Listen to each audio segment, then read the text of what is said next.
Class 9th के MP board के सभी छात्र ध्यान देकर सुने। आज के इस वीडियो के अंतर्गत मैं आप सभी को वार्षिक परीक्षा के लिए विषय हिंदी का सेट डी बताने जा रही हूँ। तो आप सभी इस पेपर को अच्छे से कंप्लीट करें। इस पेपर में आपको 100% ऐसे प्रश्न देखने को मिलेंगे जो आपको अच्छे अंक प्राप्त करवाने में आपकी मदद करेंगे। चलिए तो वीडियो को हम शुरू करते हैं। तो देखिए, पहला प्रश्न है कि तुलसीदास किस काव्य धारा के प्रतिनिधि कवि है। तो कौन सी काव्य धारा के प्रतिनिधि कवि है ये? राम भक्ति काव्य धारा के। दूसरा है वाक्य किसकी काव्य शैली है। तो ये आपकी लगदात की है।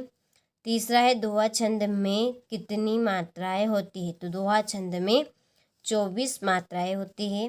हुजूम के आगे कौन चल रहा था। सालिम अली। मुंह की खाना का अर्थ होता है हराना।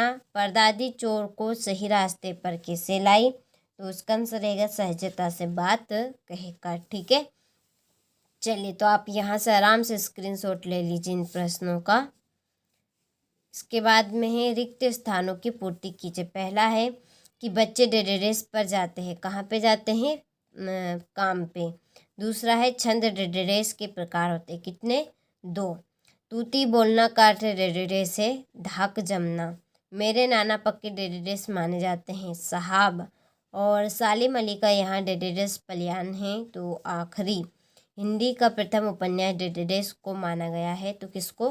परीक्षा गुरु को। ठीक है, चलिए तो आप सभी स्क्रीनशॉट ले लीजिए और देखिए पूरे पेपर का हमने सॉल्यूशन की पीडीएफ तैयार कर ली है। पीडीएफ के लिए आप सभी डिस्क्रिप्शन में जो नंबर दिए हैं उन नंबर से आप कांटेक्ट कर लीजिएगा, आपको पूरी जानकारी मिल जाएगी। हमारा अगला प्रश्न है कि सही जोड़ी बनाइए। पहली जोड़ी है जीवन का खंड चित्रण, इसकी जोड़ी रहेगी खंड काव्य। दूसरा हरि शंकर परसाई, इसकी जोड़ी है वसुधा। आकाश की जोड़ी है आपकी नभ और गगन।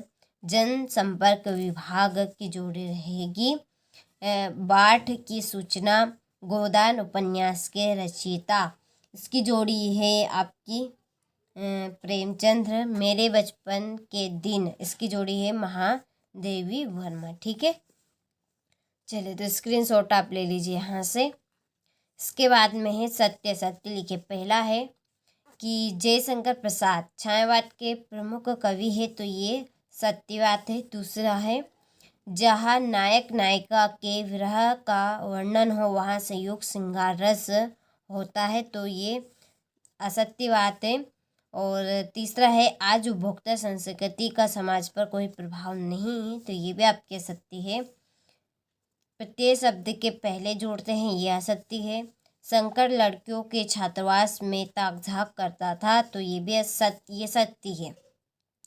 छठा है किसी घटना के आंखों देखकर सरल वर्णन रिपोर्टाज कहलाता है। तो ये सत्य बात है। ठीक है, चलिए तो स्क्रीनशॉट आप ले लीजिए यहाँ से। इसके बाद में है हमारे एक वाक्य में उत्तर लिखिए। पहला है कि बच्चे काम पर जा रहे हैं कि कवि का क्या आशय है। तो राजेश जोशी।